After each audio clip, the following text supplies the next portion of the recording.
আরে ভাই কিনে দেবো আমি, টাকা আপনার, মাল দেবো আমি। আপনি অত ভয় পাচ্ছেন কি নেবেন, ছাগল না গরু? লাগবি তো গরু। চলেন গরু হাটে যাই তাহলে।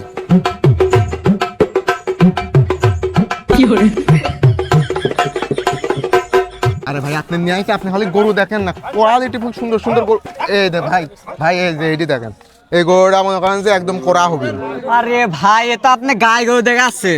ভাই আপনি বুঝলেন না, গাই গরুটা কি গরুর চেহারা টুক দিয়েছেন, গরু কোরা হবে না। গাই গরু ওই যে বান সাইড না, ওইটুকুই মনে করেন 1/2 কেজি মাংস বেশি হবে, ওইটুক সাইড দিয়ে মানুষ খেতে পারবেন, বুঝতে পারছেন? এটি নিতে পারেন। ভাই আপনি একটু ফাঁকে চলেন তো, আপনার সাথে কথা আছে। আরে ভাই যে ঢকের গরু দেখাইছিলাম,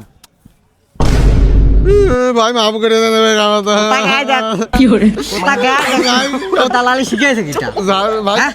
আরে ভাই পাওলা ভাই, পাওলা ভাই, ভাই পালা মানে কোথা গায়ে দেখ। ভাই সত্যি কথা, রাত্রি মাল কেনা টাকা বুড়ো গেছে, তো ভাবলাম টাকা ম্যানেজ করতে হবে, এই জন্য করে তোর মাল খাবি তো তোর দালালি করে কিনা লাগবে কি? আবার পাউট আমি জীবনে দালালি করবো না ভাই। মাপ করে দিলাম এবার মতো, নেক্সট টাইম যেন আমার ভুল না দেখিস। ঠিক আছে ভাই, মাফ করে দিয়েছেন।